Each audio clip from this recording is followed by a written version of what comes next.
is KARK 4 Today. This morning, we've been keeping you up to speed on road conditions and power outages. Crews are working to keep everything up and running smoothly. That includes the Electric Cooperative of Arkansas. We're glad to have Rob Rodell joining us this morning to talk more about their efforts. Looks like you're channeling a warmer place this morning, Rob, but tell us, what are crews working on right now?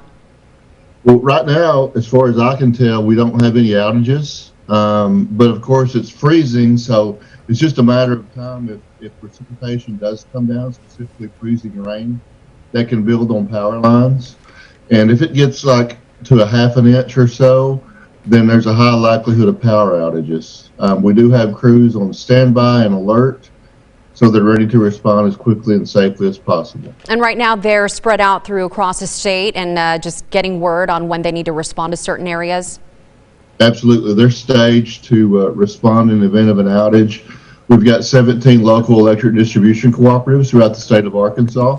So if one area experiences outages, we can easily dispatch crews to another area to assist that sister cooperative with restoration efforts. Yeah, we're taking a look at our state outages right now. We're reporting more than 7,000 customers without power. Do you have a message for customers in case something like this happens and they do lose power?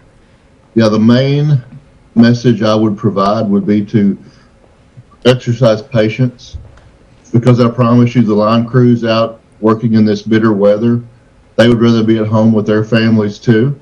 So they're working their best to get the power restored as quickly as possible. And we're fully aware that a lot of folks are working from home, so it's even more important than usual. And we will address the outages as quickly as possible. Rob, thanks so much. You guys stay safe out there. The threat of power outages is always strong when winter weather makes a push through the state, and especially when we're dealing with ice. Brandy Hinkle from Entergy joining us now to talk about extra help they've brought in to make sure Arkansans are safe. We've got crews from several states on standby to help out. Good morning. How are you? Good. How are you doing?